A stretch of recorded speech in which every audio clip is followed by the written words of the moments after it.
So, hey, Linda, we're going to start the libation. Yep.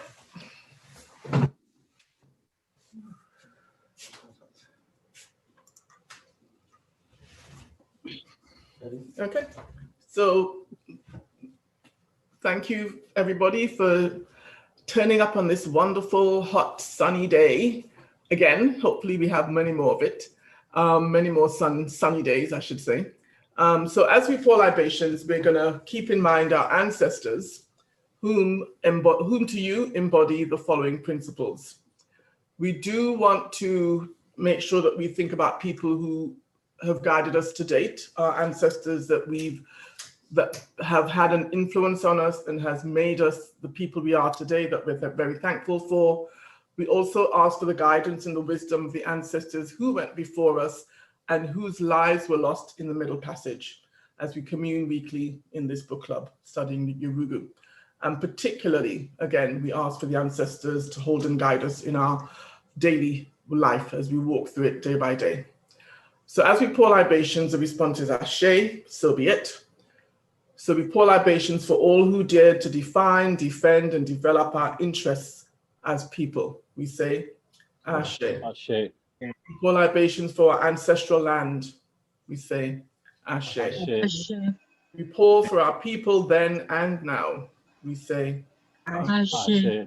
For our children and those yet unborn, we say Ashe. Ashe. For Kawaida, Nguzo Saba, and Maat, we say Ashe. Ashe. For the systems of views and values which give identity and purpose to our lives, we say Ashe. Ashe. We pour for the new world we struggle to build and for the continuing struggle to reconstruct and reconnect our history and humanity in our own image and words according to our needs. We say Ashe. Ashe. We ask the ancestors that they drink heartily and that they quench their thirst. We say Ashe. Ashe. Monica Sa, it is finished, it is done. Ashe. Ashe. So, we were dealing with chapter 7, and chapter 7, we're talking about intracultural behavior. And one of the things that the question I wanted to ask is how individuality, the concept of individuality had an effect on the European and also among the others, majority of the people, that's how she said it. The global majority. Anybody, which I don't understand the question, you can ask me and clear it up.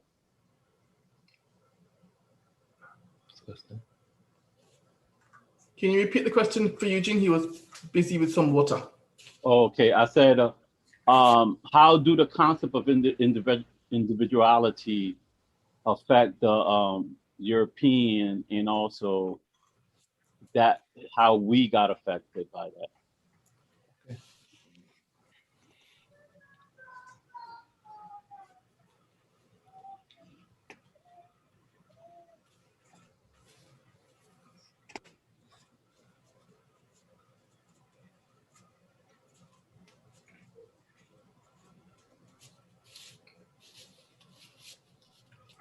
Nobody? Oh, Okay, I'm gonna go. Any of you guys? I'll go for it. Okay. Superman. Well, Robert and then Eugene. All right, so on 353, I highlighted this. I think it speaks to what you're talking about, the effects of individuality, and I guess how I think she was talking about. I'll just read the quote. It says, as long as European 353, like in the towards the top of the page. Yeah. In the middle of the top paragraph. Mm-hmm. As long as the European believes the autonomous individual can be the basis of his own happiness, or that the individual psyche, as Havelock puts it, is a seat of moral conviction, and that rationalism can be a source of morality. So then will his culture continue toward moral degradation and his spirit continue to wither. Um but yeah, I think in individuality, like I guess with this context is that as an individual, like you can, yeah, I guess that it's like kind of okay just for you to be happy as an individual. I like put it back in the context of like football stuff. Like I used to, when I played running back, like I kind of, and I was always a small dude, so like I knew that like I needed a solid line to get me. So I like made sure it was like a community effort. Like every time I'm getting yards or something like that, like it was a good time. Like I just made sure everybody felt the part, whether win, lose, or draw. But like sometimes you don't get athletes like that. Sometimes you get a running back that he'll be happy, like he'll be like, oh, I had a good game if I had an X amount of yards or touchdowns, like, and not really care about any of the other people that like I put him in that position to get that spot. You know what I mean? Right. So like Yep. just it's that sounds like what she's talking about here. Like Yes. just like how Yeah. can you be happy if you succeed but everybody else is, I don't know, Right. not you're not sharing that glory, or you're not sharing the, just it's not almost like not sharing the happiness neither. Yeah, I think along the same lines, Ra, yeah, it eliminates the whole concept of us all together doing something and just me satisfying myself. It takes the community out of the picture, really. You know, so you are individual, and that's a concept that they strive on because the system was kind of based, their whole methodology is based on that. A Asili kind of forces them to be that way, you know? So, I mean, it's not like you have a choice, but the thing is that is we kind of accept that as a normal pattern, whereas it's not very natural to us, but because of, let's say, our socialization, we kind of accept it as how it should be. I'm not saying all of us, but I'm saying the way it's put out there, it becomes the norm. And if you're not conscious of what you're thinking and how you're approaching things, then you can buy into it. So But that's the us. What about them? How does it affect them? It affects them because they take the community out of it. And so it's individuals trying to achieve personal goals, personal gains. It's all about me, really. You know, what could I get out of it, as opposed to everybody benefiting from, you know, whatever. It's not a collective approach. It's a singular approach. Anybody else want to add on to what the brother said? Actually, further up on page 350, just at the beginning, he mentions that the universe for the minority Europeans is centered in self. This is radically different from the world majority ontological systems. Is it any wonder then that the corresponding European concept of freedom will be lodged in the individual isolated self as well? Hold on, you said 53? 50 on the top. Oh, 50, okay, sorry. Yeah. This implies to the European that the individual has particular value in the culture. But when the culture is examined, it becomes clear that in the quest for the all-important self, much is sacrificed. And he also, when we look at the definition, one of the things that we see happening in this section is that development. She looks at different terms like the concept of my, what does my really mean, and the idea of freedom, and how freedom to a European is totally different from how they implied the idea of freedom on the other or right. others around. So even the terminology down to the very basics of how they look at their self, they never looked at themselves either in correspondence with what's around them, nature. I think that came too from that separation of from spirit and looking at things as an object. So I think that's where they themselves see themselves as the true individual, and so act in, I guess, as that motivates them to act. It becomes part of their behavior. It becomes part of who they are. Mrs. Soja, Mrs. Ubuntu, you raised your hand. No, I didn't raise my hand, but No, she raised her hand. oh, Can you hear me? Yeah, I can hear you. Oh, okay. Well, I was just thinking about, you know, like I'm a stay-at-home mom, and this day and age, like how individuality like really affected us, you know, especially like African indigenous people, that she hit it on the head, like we're constantly in survival mode. And so, especially being a stay-at-home mom, like it affected us more. You look at mental health issues, emotional issues. I mean, they're thriving off of it, you know, because like, oh, you have like postpartum depression or postpartum anxiety. They try to like diagnose you, but then it's like, that's not the root. The root is like, well, you put our culture like this. Like we're living where it's not healthy for a mom to be by herself struggling with 1, 2, 3, 4, 5 children. And then we have to go back to work, you know, when the baby's supposed to be 6 weeks. And so, but they're thriving because their businesses are blooming, right? But we are like, I hate to say it's like we're dying by the numbers. And I see a lot of millennials not wanting to have children because of this individualistic society that we have. And I work with teens and young children at the children's community co-op, and like so many families are struggling, but none of us want to talk about it because that's another symptom, because it's like we all need help. So, but if we could like bridge together, and that's the whole point. It's like you call this a community, you know, it's like we should be able to help each other out so we could thrive. But we're still not there yet. I mean, hence why the way we are. So that's what came to mind, because we talk about a time all the time, just like women constantly like killing their children. And these are young women, 23 years old, giving their babies fentanyl. And it's like, it's a cry for help for like community. Like it's a huge cry. And so that's what I got out of the passage. Like from, I guess, my experience, and then just being around other people. But like I said, they're thriving. I mean, the FDA thriving, the school systems are still thriving, the prisons, you know, they're just thriving. Sorry, my baby, but I'm done.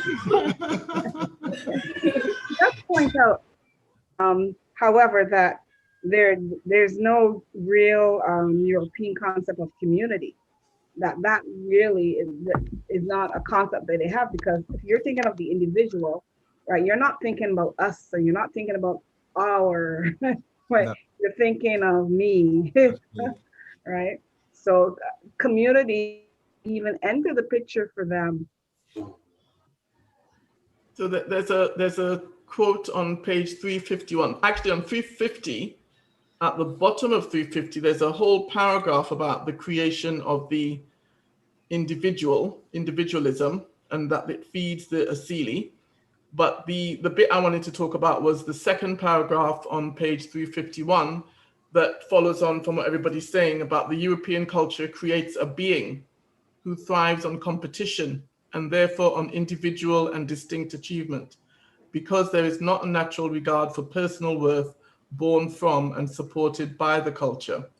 Because a person's existence as a member of the group does not in itself mean much. The individual strives to be better than, to stand apart from others in his craving for recognition. This serves to reinforce his separate awareness and to further decrease his ability to identify with others. Now, I would go like on. you guys to tie Section. that to the last chapter that we read, Yeah, in regards to rhetorical ethics, and how, because like, even among the family, we're politicizing everything, right?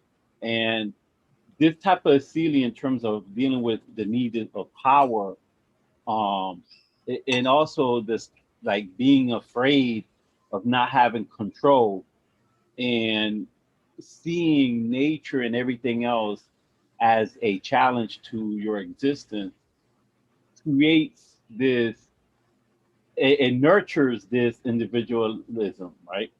And so what you get, you have this Cecily, then you have this process of nurturing, this development, this natural progression.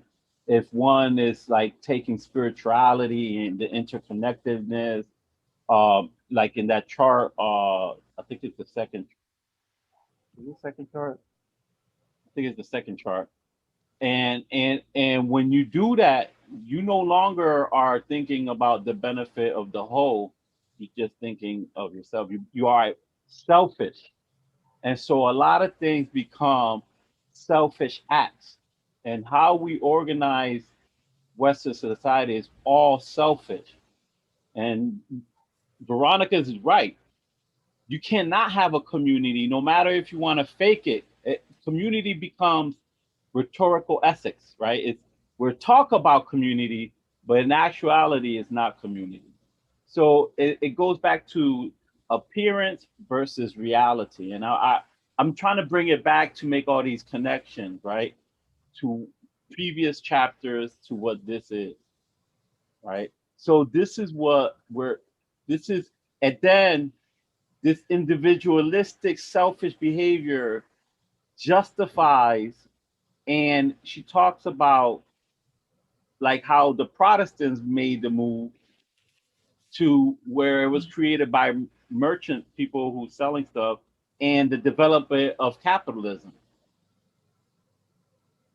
in the 1600s. And then there's an argument whether some guy, there was some other stuff that had remnants of that, but it when Weber was talking about capitalism, really, or is it Weber or Modford? I forget the name, which one. But really, it's in the 1600 where it's like solidified, like this is really about to happen.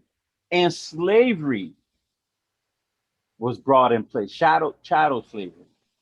It became something totally new. And again, like what we see here is a continuation of the basic. Let me go to the chart again. Oh, it's the first chart.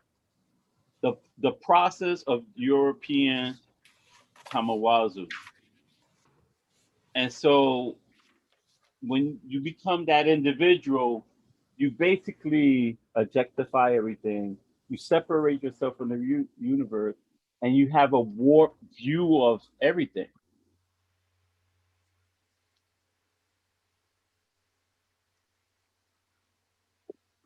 Anybody got anything to add or any questions? That reminds me of what I was reading. Like the notes I have was from last week. I'm just going to repeat a little bit of it. Oh, that's cute. Hold on. You got to put your baby in the camera. I got to see that little Trevor. Like,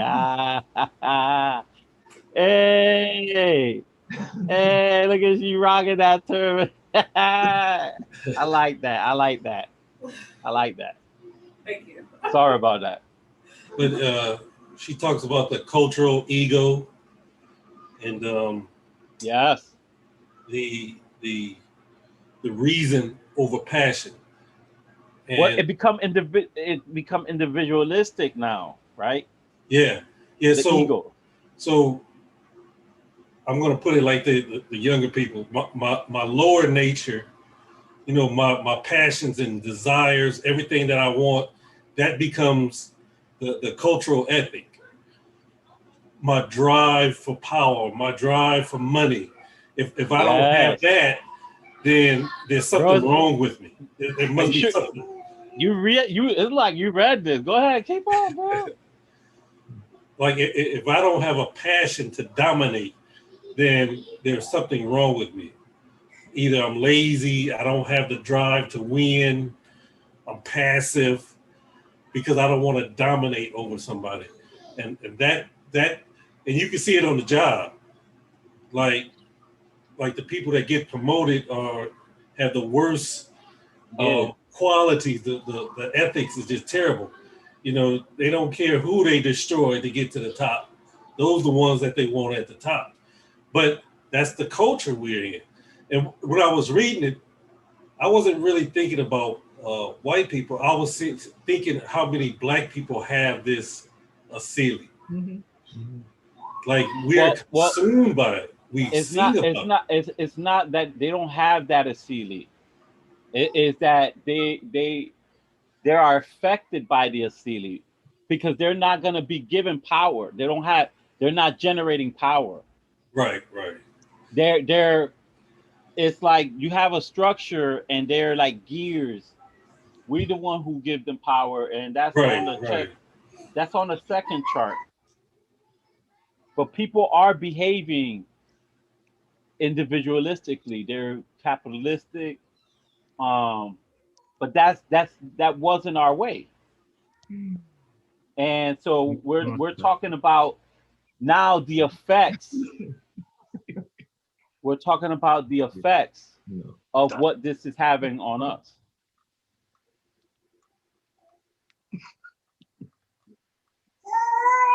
So that's the one with the arrow pointing up, if y'all could look at that. So Robert, don't confuse yourself by having an individualistic need to I did not bring it up. I did not have an individualistic need to be right. What you should have is a understanding. I was going to stay out. Understanding of it. No, I just, I got to respond to, 85% of communication is body, right? Oh yeah, that's true. So, but what you're saying is correct. It creates what in the book said a super ego among the individual, right? And so it becomes something destructive because there's no real community, harmony with anything. Anything goes. Now, if that's what you think is the greatest thing in the world, you're the walking dead. You're the walking dead. I think too many of us have compromised and have like we have failed ourselves, and I'm talking about as a whole generation of people. And I was talking to Linda's just before we started the meeting about there was a brother. There's a YouTube called Pan African TV, and James Smalls was there, and another gentleman who's a king, and they were talking about how a lot of time we don't even have to pick a gun. We just need to stop buying their stuff and stop giving them the power. Stop trying to live up to their standards, right? Because it's never going to lead you to your natural self. You're never going to be completely happy. There's going to always be some level of concern. You live a contradiction, and it will show. It will eventually show. And it creates more problems than it solves. It really don't solve anything.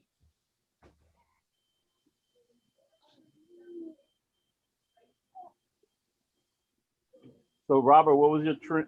Well, you were twitching, like I thought you would break. Yeah. Pop lock. Yeah, because everybody's face is like still on my front. But is it? Can I say that basically if because like I resonate with what he was saying, because I be seeing a lot of people like that at my work too. Yeah. Is it safe to say that's that a byproduct. like when you create that? when you, is it safe to say, or does it fall in line with the book? If you create a dichotomy within your vision, that you start to exhibit traits that are associated with that asili. Yeah. Like, so let me put it in the metaphor. And it's that when I was talking about the running back thing, like when I was a running back, I didn't see myself like, I saw myself as a position within the body. You know what I'm saying? So like, but everybody is working together. So if I got 50 yards, that's only because I just did my role within the body.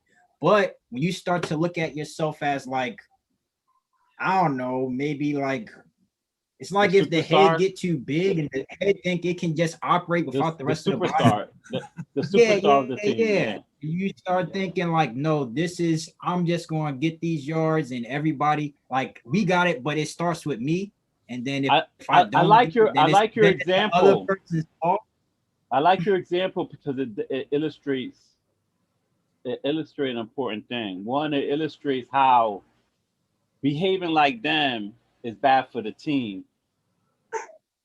Having that asili and behaving like the big-headed superstar, the individualistic, selfish dude, is bad for the team. Where, you know, when it's a team and you understand your position and y'all work as a unit, y'all tend to win more games. But let me also say that I think we can say it's bad for the team, but I think it depends on what you want the team to do. Because you do have some teams where you want the will team have to that win. superstar, and You that want the team team will to keep win. on winning, and they will win, and they will win, and they will do well. And so, if you was to ask any like, but that's because everybody. That's because not only everybody to like people are feeling their position. Like we understand, like offense needs defense, defense needs offense. If there's a superstar, he may be big-headed, but there are superstars that affect the team negatively, and we witness that in games. But if you could suppress that big-headedness on a superstar, right? A lot of times you do well because then everybody plays their position.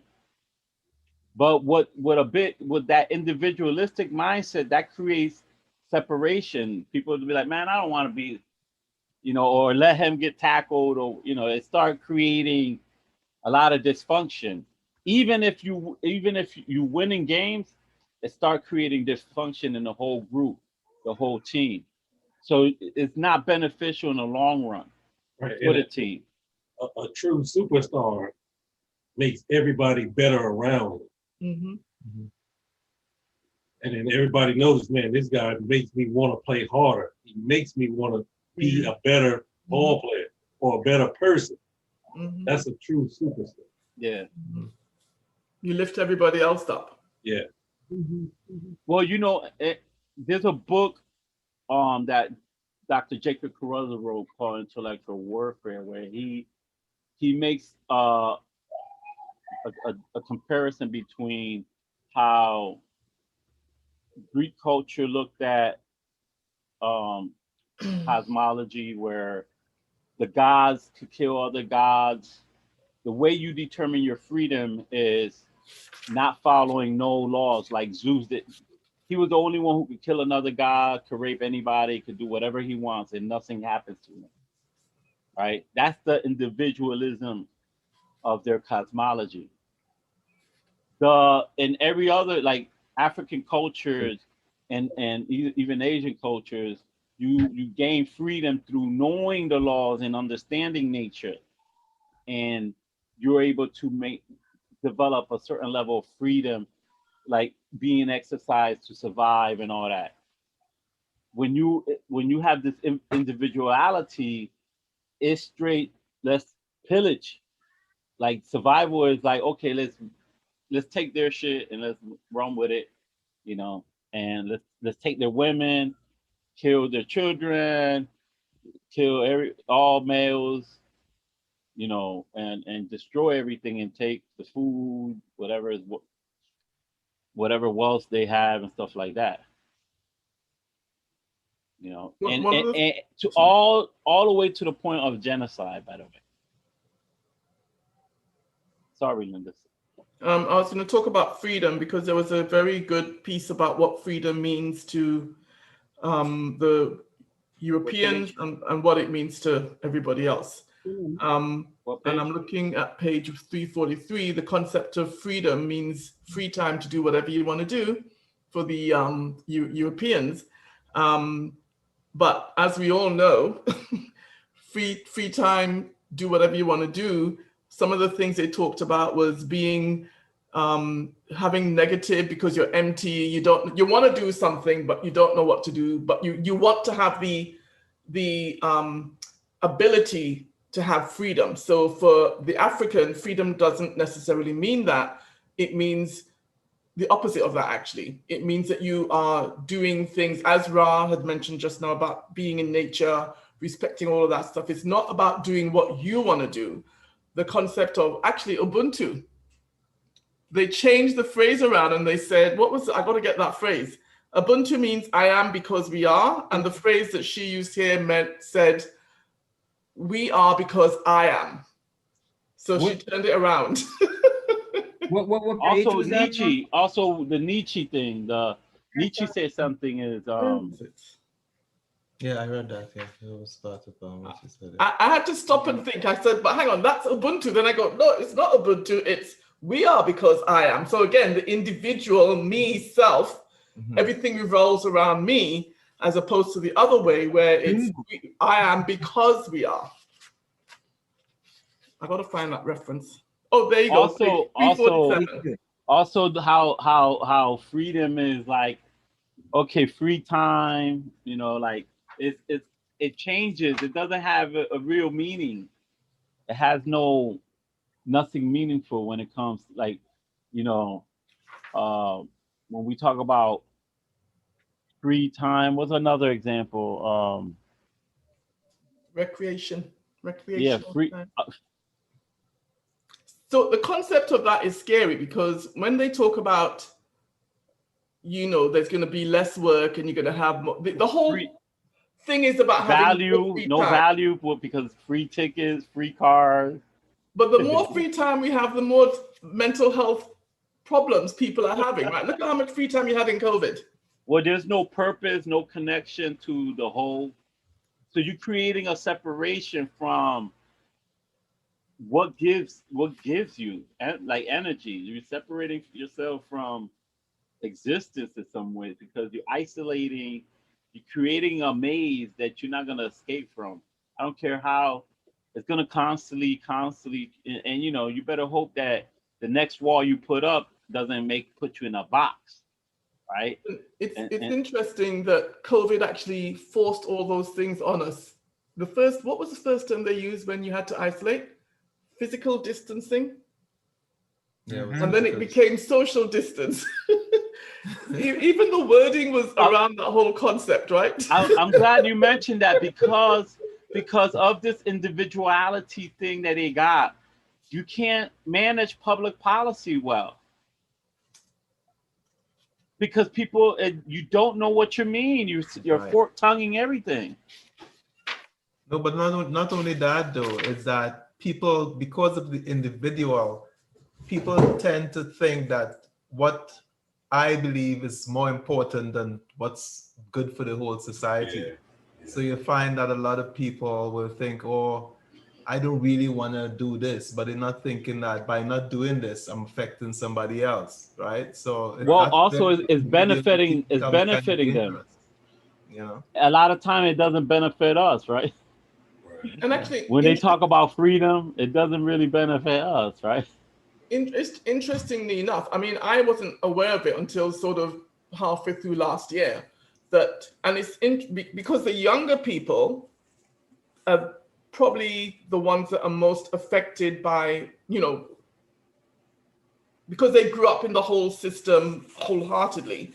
And they were talking about how the younger people, I'm not saying the older people weren't affected, but there seems to be, in Canada at least, there's a huge thing about the young people and how COVID is really, really doing a number on them mentally. And that's Black and, you know, everybody. So, you know, for me, like some of the older people I hang around with, they're like, love this because You don't have to be affected by all the stupidness that normally you're affected by, right? But the younger people don't have that difference to think about, right? They don't have that reference sometimes.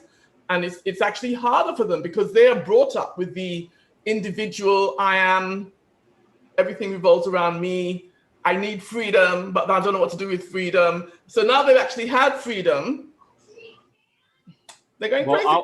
I will argue that COVID is an excuse. They use that as an excuse to reveal something that was already happening before COVID. Because there's no purpose to like, oh, it's leaving it up to you. Like the young person is like, well, whatever you're gonna do, what you're gonna do. Everything is about how I feel, even if it harms you. Like we're normalizing some crazy stuff, and so we're not dealing with the basics, which is like functioning. Do you know how to even cook? Like grow your own food, like some of basic survival, just in case something happens, which it normally does, right? Texas, y'all lost power, right? You know, like these things happen, and so these people got so much freedom that is dumbing them down. And they don't know what's happening. And really, is it freedom? It's rhetorical ethics again. Talking and not with meaningless. It's meaningless. Using It's freedom concepts for the people at the very top. They're free because they get to benefit all the resources we produce. But we keep giving it to them because we think we have freedom. Like you were saying before, it's a good mind trick they play on. You know, we think we have freedom, but we actually giving up all of our resources to them where they enjoy the life. Yeah, we're giving them the power. Yeah. The power is in the chart, the second chart with the arrow pointing up. There you go. Let me read the bottom part of that. It says Africans and other majority people define ourselves as inferior objects of the European domination. We are trained to accept the system of global white supremacy as true. And so we even think that we have this, Cecily. And then you wonder why you want to be helping people. Like, if you're like, I mean, and capitalism is like it's the top of this new culture where you have prosperity churches now being developed. It's now capitalism now becoming this individualistic type of thing. This rationalization of like slavery and all that. You know, is there. You know. I've just put in the chat, page 347, end of the first paragraph. There is no conception of the group as a whole except as a collection of individuals. We are because I am, and since I am, therefore we are. Or more importantly, I am, therefore it is. I like that. It's like a complete opposite. Yeah, complete. Complete opposite of what. Also, in page 342, and that's Dixon. The page 342, the first important observation to be made is that the concept, as Lee points out, is particular to European society. It is a concept rarely presented in other societies. William equates freedom with a wide range of normal autonomies and decision making, and contrasts it with simple group conformity. But an African-centered perspective help us to recognize that the kind of freedom that William describes will be meaningless and undesirable to people whose concept of personal worth and human value is radically different, and or that freedom as an abstract concept may itself lack value as a human or cultural goal. In other words, in America, freedom is a household word that children are raised on, but it may well be that within the context of harmonious communal grouping that does, in fact, protect and nurture the growth of the person. This freedom is merely a description of something negative.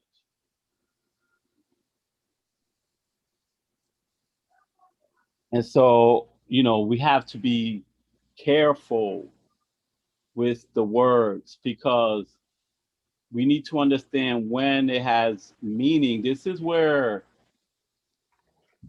you have to start cultivating, like things have to have purpose, application, and meaningfulness, like and not and if you're just thinking about your own success, you're at the end of the day, it's not gonna rise into nothing.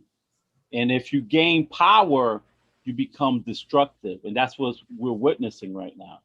Even those who are operating under this culture, right, who are like mimicking the culture of the Europeans, we're being destructive, right? Acting outside of our minds, you know, because this is not a way to survive. It's destructive. It's just look at what it's doing. You can observe what it's doing. You know,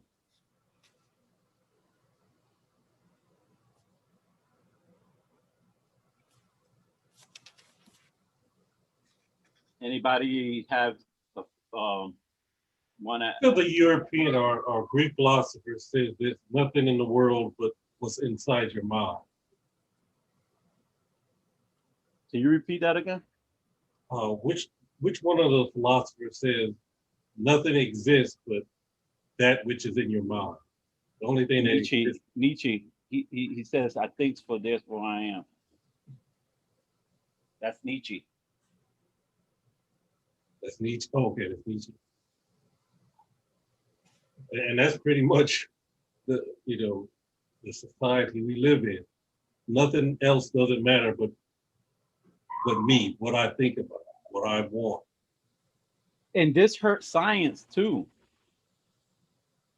Nothing is communal. Like, even though when in science things are vetted, but it's always a battle on, like we forget, like the goal is to know to the truth, but everybody's battling.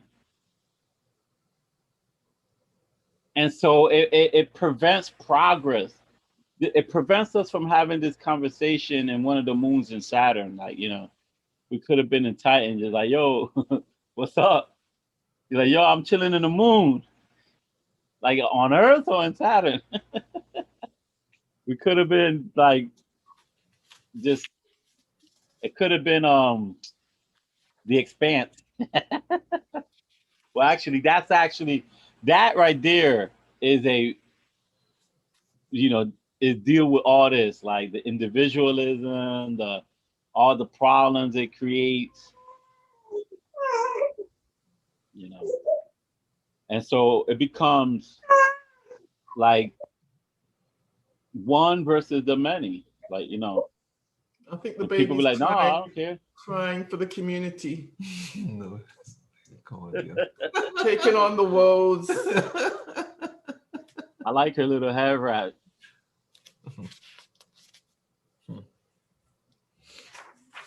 But I asked my question. Does anybody got questions? Their question written down?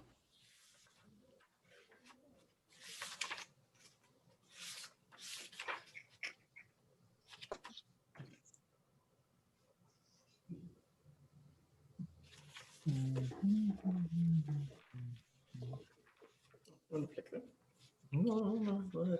I thought you wrote some questions.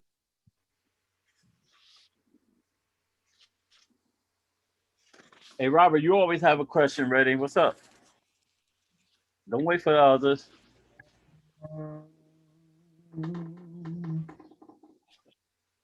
I mean, I don't have a question. Maybe a thought.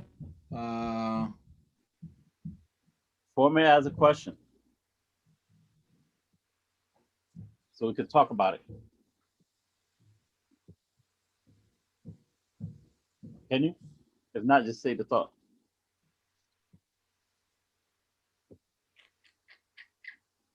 Yeah. I mean, my thought was basically, do you think part of this is because in regards to this quote right here on 355, kind of keep it with the quote. On 355 in the middle paragraph when he's talking about is talking about a collective versus a community. And she says, community, he says, well, technically it's Dixon, but she's Dr. Ani is quoting him. Community, he says, can no longer be found in modern Western society, which is instead based on collectives that are functional to specialized ends. And they generate a sense of being imposed from without. The mob, according to Diamond, is the converse of the organic group. It is a collectivity of detached individuals. The image of the mob is part of our image of the city. And basically, for me, my thought was read the last sentence. You're missing the word community itself implies the idea of a spiritual basis for joining with others, that as in communion. That's what you're missing, and you can't skip that and without that's the reason.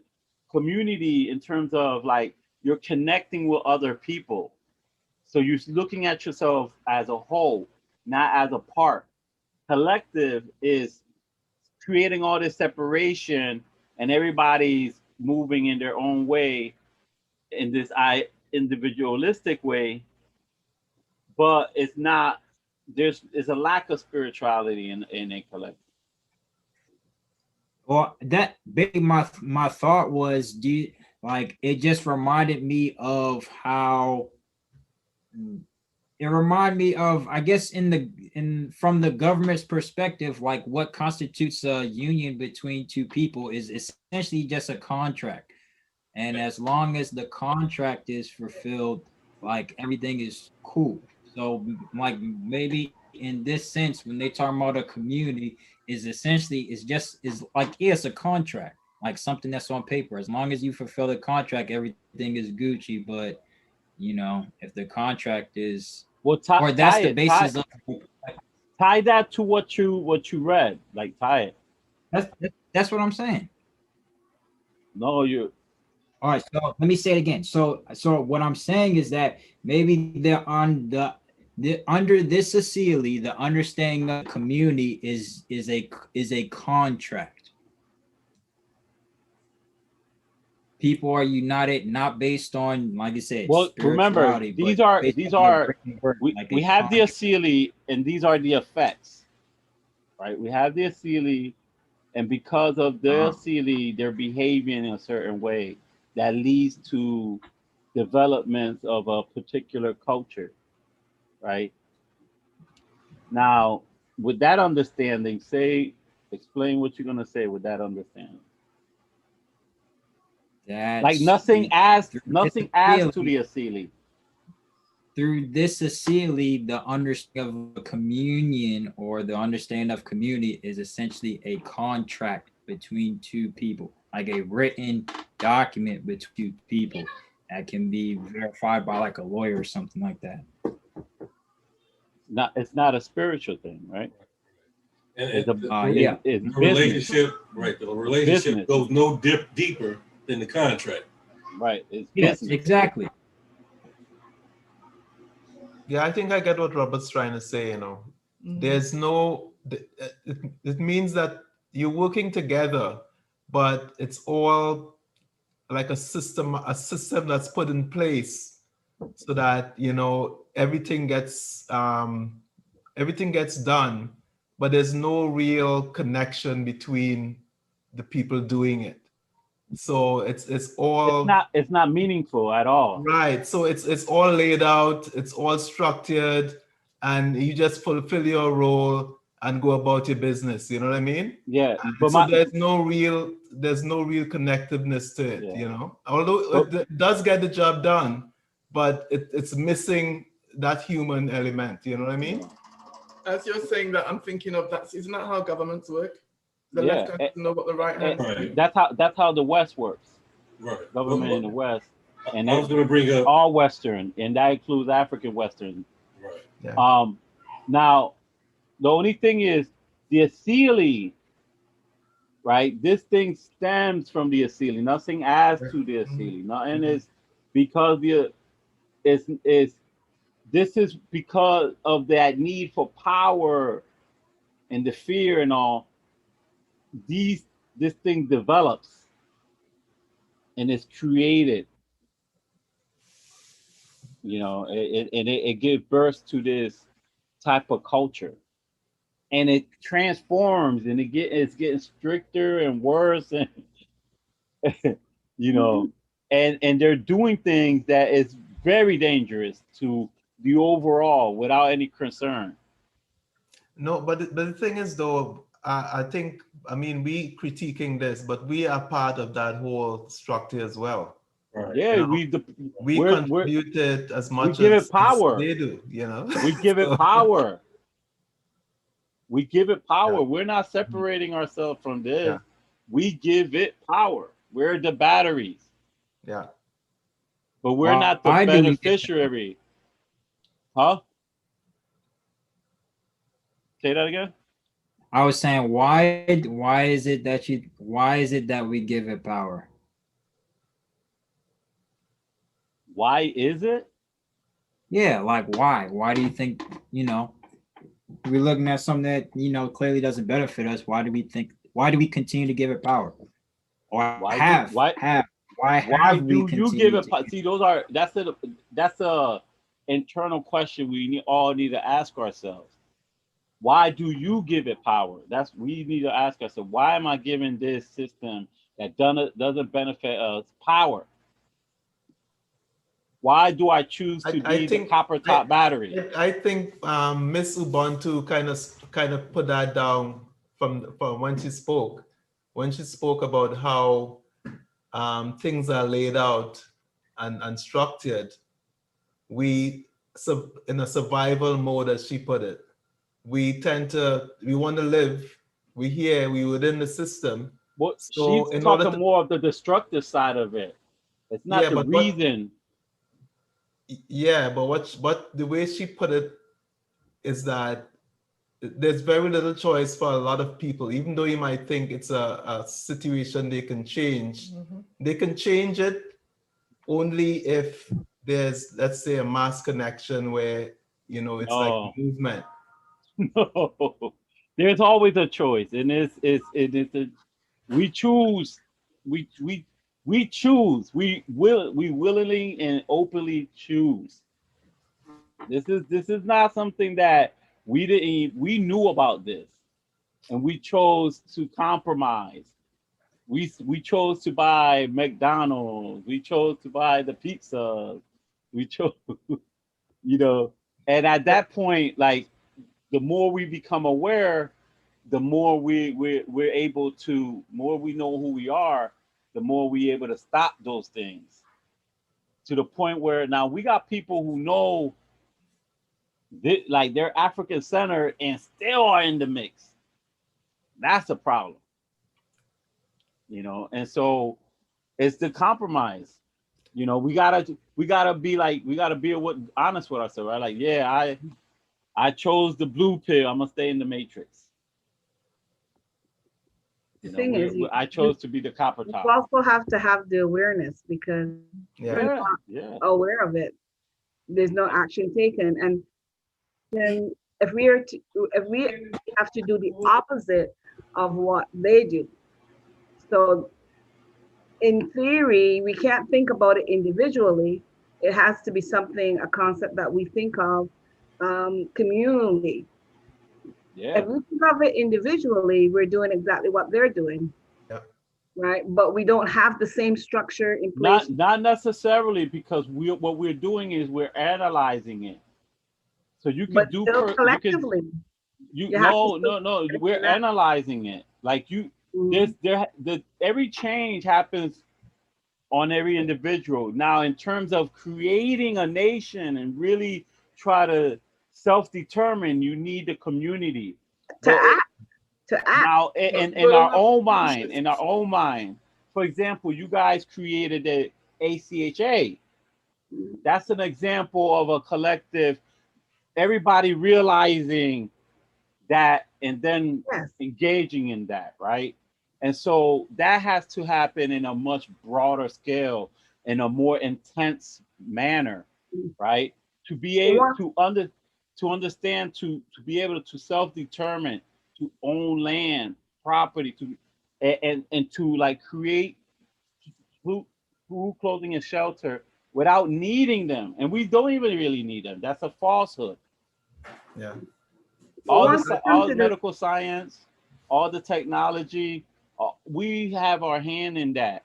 But because we bought into the perception of our inferiority, mhm. we choose to be managed like hosting cows. Yeah. We So choose it I willingly. agree, but I still think that we have to, once you come to that awareness, you have to find others like you. Of course, that's what I did with you guys. Because, yeah, That's what everyone here has done. to take action. Yeah, yeah, and it's difficult. This is a. We're not saying this is an easy process. No, You know, we're not saying it is, but it's a necessary one. Right. It's very difficult. Like my wife was saying earlier, her being a stay-at-home mom, we still need the help of a community that's Yes, not really there. There's people around, there's people that's willing to help, but it's really not like family, extended family, community.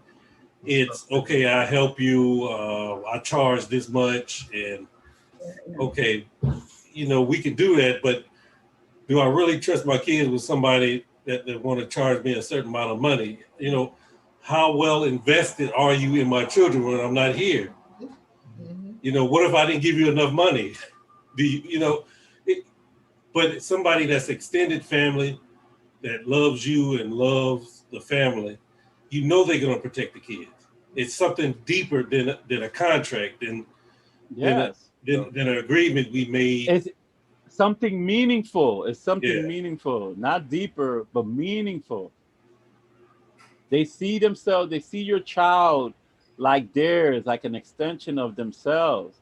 It's not this separation thing where, oh, that's not my kid. No, I love all the kids. It's supposed to be that way, but it is not, and that's the difficulty because we have adopted this individualism, Yeah. a I capitalist think culture. one of the things that it kind of brings home to me is the village concept where, you know, we kind of band together to get things done as opposed to Yes, everybody trying to get things done themselves. many hands I made mean, light in the work, end, we could get it done ourselves, but then it's empty. and There's it's not that time collective. consuming. It takes Yeah, longer. It's yeah. slower. You could get hurt. No, Like but at the end of the day, you don't get that same satisfaction out of it, that same achieving together kind of thing out of it. So there's no celebration at the end. yeah, You be like, woo, and then what you gonna be trying? Look, I built that. I don't care you built that. Now if yeah. it's a communal thing, like wow, we built this. Woo, yeah. Set up the pit fire. Put the lamb chops on the grill.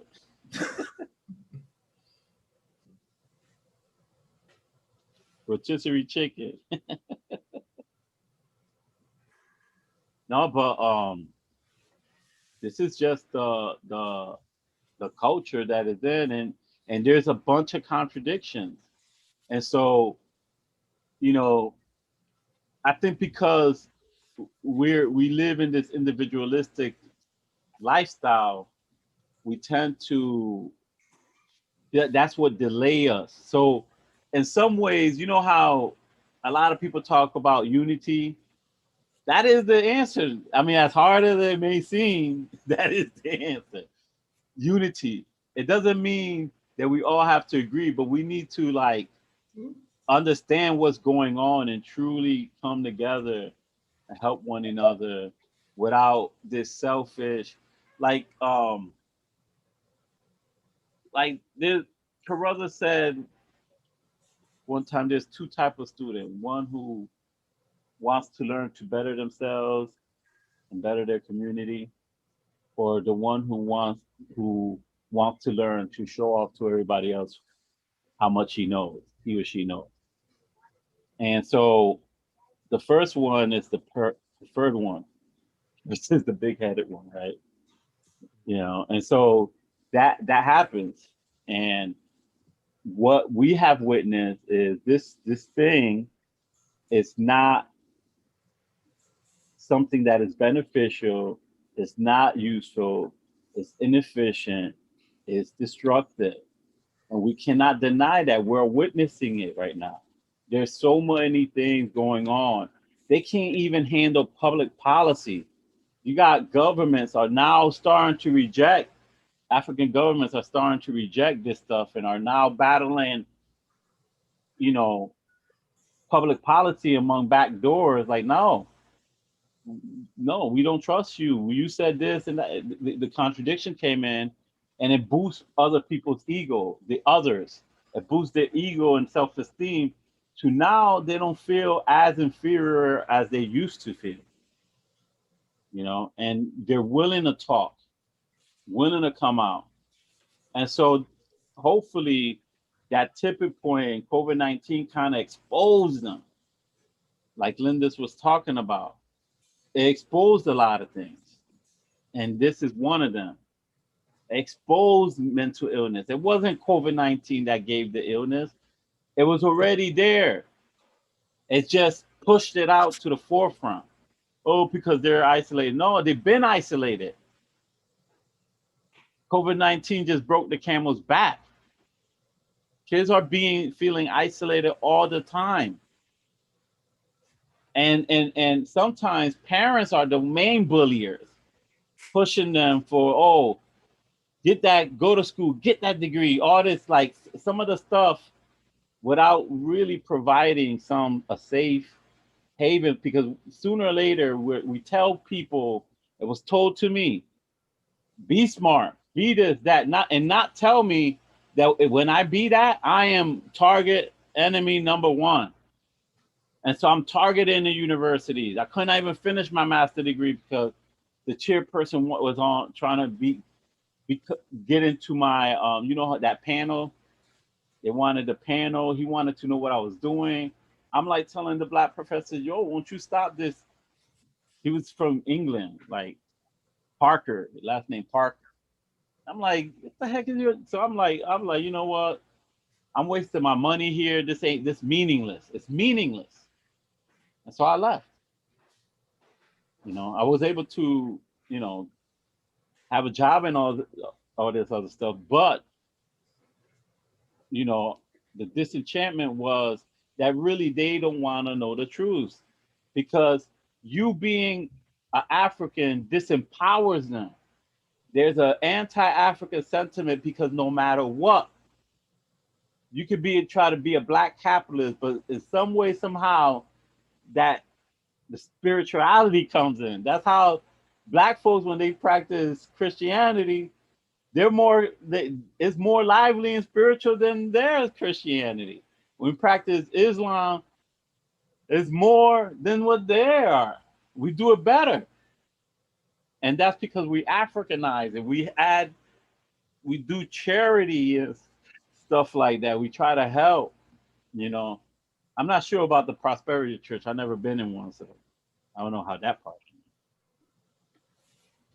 I grew up in it. Oh yeah. Woo! Break it down. I never heard about it. Go ahead. Does it work? Because I will convert today. Man,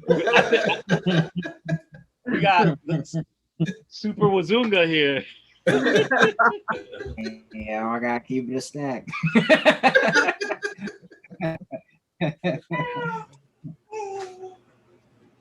It's just basically you're blessed if you got a lot of resources.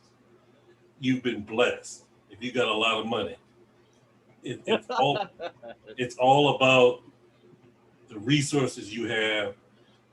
That shows that you're a blessed person. And if you don't have a lot of resources, then you have little faith. You don't have enough faith. You need more faith. Hold on. So in the macro, So in the macro, the Europeans are not blessed because they don't got that much resources, and Africans are blessed because they got all the resources. Yeah, you going too deep with it. Ah. Yeah. You're going to keep it. I knew I was going deep with that one. But being blessed, not That's what he's the talking about. yeah. oh, there you go. The individual. See, go ahead, Yeah. Linda. Yeah. I would give a story, and this, I think I was 16 years old. The church had a meeting, and the stage where the choir was breaking down. The wood was old, but the meeting was the pastor's Mercedes is getting old. It's like 4 years old. We need money to get him a new Mercedes Benz. I said, why don't we come together and fix the platform before the choir kills itself? And I mean, they got so mad at me. The pastor is this, the pastor that. And I said, well, we need to fix the church, not get him another Mercedes. The Mercedes is that's when I left the church. After that, after Sunday, I was like, I can't do it.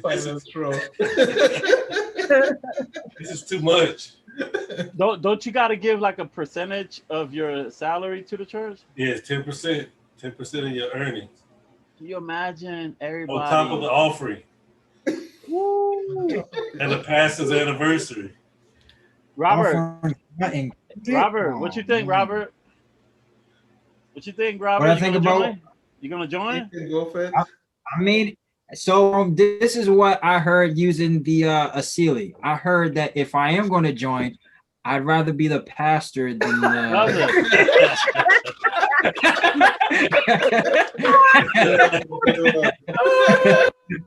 You're gonna create Trade Church of Holy Tabernacle, the Trade Church, the Trinity Trade. Trade, Trace, Trinity. You see it all lines up right there. Yeah. Jeez, 10% on top of the donation. So only the people who go to that church, the people who go to that church have to be blessed in many ways in order to give that. No, whatever you have. Whatever you have. No, you're not blessed. No, you're blessed. You're blessed. But one thing though is that you can see how individualism could also, and this is something just me saying, not the book, leads to occultism. Because when you strip that connectiveness with everything else and everybody else, when you take away the community and the meaningfulness, you could get an individual like in a prosperity church or any other, any other organization, and easily weaponize the rhetorical ethic of a community, if I'm using that correctly. We're a community, and so that human need to be in a community and not in a collective will force a person to do like the unthinkable, as giving 10% and donation and trying to buy an airplane and a Mercedes and all this other stuff, for the pastor. Yeah. This is dangerous. So sometimes we really have to look at the truth, the reality. And so when we look at concepts and what people speak, and then look at the action and look at what is going on, because that tells you the real policy, that tells you the real culture, that tells you whether this working or not. And that's that right there. Yeah, that's a spot I read actually. It shows, you know, the book demonstrates and have multiple examples of how this is not working for us, and it's not working for them because they're not. I don't know if the book talks about it because I haven't went ahead, but it's also a danger to them. And I read, like, this is like Fanon's work that I'm talking about, where colonialism even hurt the Europeans. A lot of them were committing suicide and all these things. It's hurting the soldiers, American soldiers, going to these endless wars, coming back. You can't be killing people and then coming back thinking you're going to integrate into society easily. Mhm. When you've been trained a killer, how you think you're gonna? How you think that programming in your mind is gonna manifest? Mhm. I think are we at the last chapter in the not chapter but section of this reading of the cultural role of the early church? I kind of. What page is that? In that section, page 359 Well, is Linda didn't read that yet. Yeah, I want to go over it anyways. didn't we go past that? We went to 361. 361, up to 361. We went up to 361, right? You said 369, right? Or did I mishear you? 359. 359. Oh, sorry. I thought you said 69. Yeah, where it says first world peoples were offered images created out of a spiritual context with which they could identify. So to me, that was important because you looked at stuff that we gravitate towards, you know, like our spirituality, our sharing, all these things were presented to us knowing that this is something that's natural to us. And so we would easily accept these concepts. And so, but it's given to us in their structures, in their, They you know, take ownership of it. yeah, they take ownership and it's given to us. It's not something that we had. So you take something that we had, you take it, and now you give it back to us to make us feel, you know, and we accept it because it's already in us. You know, we accept it. Isn't that the norm though? We can think of so many things that they've done that with. And we come back and we go, oh, but hang on, didn't we start that? You know. But if you don't know, if you're not aware, if you're not aware of it, though, if you're not aware of it, you see it as something new. It's a twist, right? And like we tend to you know, we tend to believe in their hype, right? So, and really, whenever they take anything from us, they regurgitate it, and it becomes a new phenomenon, one that doesn't help us. Our spiritual systems were meant to help us, and that is their fear, that we continue to be this way, because if we are, it takes away power. This is why Europeans are so involved in our churches. You notice how our church is politicized? Oh, we got to go to the black pastors to get voting and all this. There's a reason why, because they know this is how they could give you the programming, not the Asili. The Asili is the designer, is the reason why the program was created. But you know, in the words of our favorite Professor James Small, every time he does a podcast, what does he say? Or he does an interview, what does he say? You got to learn your history, because if you learn the history, yes, the atrocities will not keep repeating themselves. So, you know, when you don't know, you really don't know. But once you know and your eyes are opened, that's when you start to see the pattern. Yeah, and nobody could lie to you. You know what happened. So, and you can see, and also there's a continuity. Mhm. There's a continuity. There's a flow of events. None of them are isolated. So you gotta develop. You gotta understand spirituality in a sense of looking at the whole timeline of human history and see how this thing develops. You know, for yourself, because it does, that gives you power. It gives you power to like say no to certain things. It gives you protection. I'm just going to give a time check. It's 8:56. Okay. Anybody have any statements or any questions?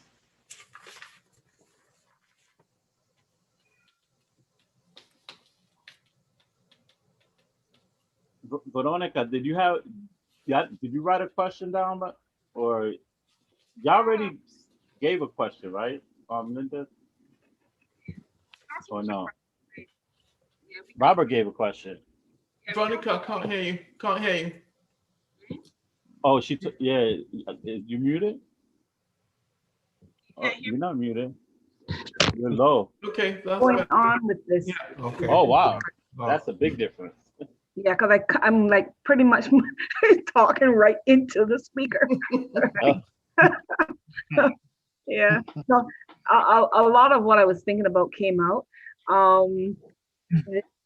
You had mentioned about the rhetorical ethic, and I remember seeing a kind of, I remember seeing a reference. I think I just turned my, on 358, right at the top. The rhetorical ethic is primarily for purposes of export. Mhm. It says, internally, it serves the purpose of conscience salvation for those who need it, but it is directed outwardly to a large degree towards the cultural other. Properly understood, it should come under the heading of public or international relations Yep. and belongs to the arena of the international politics. And actually, this is said before she talks about the Protestant ethic, which is I read through to that. Oh, That's something yeah. else. Let's leave that for next week. Yeah, That's that's next week. But that's opening up a can of the worms. story healing, and again, whatever that is necessary for them to do in order to just keep maintaining that power, they do. Religion, every single aspect of life. And we saw that too in the last chapter that we looked at. We saw it in the chapter before it when we talked about things that even the Contemporarily what's happening, right, in the United States, and how this international policy, these endless war policy, how they're getting involved in South America and Bolivia and Honduras, and why even though these people are coming to America, it's because we're down there wanting that resource. Why Yemen genocide is being committed in Yemen is because we're selling weapons of mass destruction to the Saudis. What's happening, the partial lie that went on in Syria, that's happening because we want to get there. How we ignoring the Palestinians. Again, all these things affect public policy, and they talk about diplomacy and everything. But if you understand this book, you could really like a nation can make moves to protect itself, right? Especially like I've seen, like I know this sister who came back from Morocco, and she was very westernized. And by the time she went over there and experienced the love, the sisterhood, and how the women take care of each other, and it what Mrs. Ubuntu mentioned is just I recollect that. I remember the discussion we were having today and how they help each other. There's public baths and the women are not, the older women will bathe the young one and talk to them and all this stuff. And so there, even when there's children being buried, like the collective come, the old midwives, not just one, but a whole bunch of midwives come and they'll be like, there's a support there, right? Because really we're communal. We're not isolated wolves, and so there we were sold a bunch of things, but really what we were doing is systematically destroying our family, which is the essence of the community. We were like literally, like we just had a Greenwood Tulsa remembrance. Yeah. Mhm. That's not the only bombing and stuff like that. Ridiculous. Like even Ferguson, the stuff that happened in Ferguson, and just recent, like the Japanese, right? The Japanese created the first bullet train in 1964. That was 20 years after they got nuclear bombed. They got restitution. The Europeans built that nation up while we were here fighting for civil rights. Mhm. We were like we were being lynched. We were being hosed, dogs being sicked on us, all these things. And they dare say that they can't restore us. They don't want to, because the fear of that little section that you read, Linda's, about the spiritual, this, like, or was it you, Eugene? Which one of you read it? One of you guys read it. That we will always, that spirituality will come about, will play a role.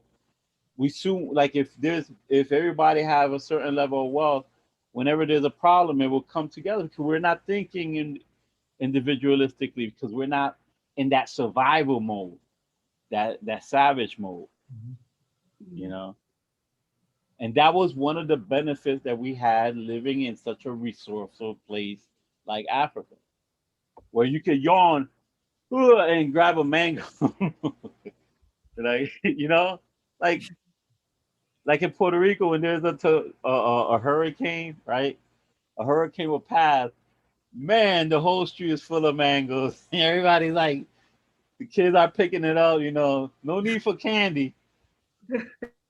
And what they do, they like squeeze the mango and then they cut Yeah. the top part and just suck the mango. So those are things, like, you can use this book for what is happening now. You can make decisions now that will put you in a better, less of a compromising position, and where now you could say, like, especially the youngest one, Robert, he can now try to build with other people, try to get the land, try to create a certain level of sovereignty, where if anything happens, he doesn't need to worry about, when the lights go out, you got your solar panel, you know, you got your water source, or you have the skills to do it. Like, they literally dumbed us down with, people literally think they got free time. That's how ridiculous this. Woo, nearly Well, came out, But we in my lack of got free time, excuse me, I have to leave. I have report cards. I gotta get back to this time. Okay, Just Linda. give me. We're about to be out What's up? in 2 Yeah, minutes. So Veronica. we're gonna finish the rest of next week, right? Yeah, we're gonna finish the rest of the chapter for next week. Okay. All right. Have Hey, a good buddy. Abutu, you got any question in regards to like the stuff what we need to do, or because I know you said you weren't caught up yet. No, You guys could leave. You guys could leave. I see where you guys are at. Okay. You're gonna like around page 365 for next Yeah, week. we're gonna finish chapter 7 next week. Yeah. Okay. All right, guys. Yeah, Hotep all right. to everyone. All Hey, right. little beautiful. She's so pretty. I love the head wrap. Thank you. Thank you. Peace. Peace.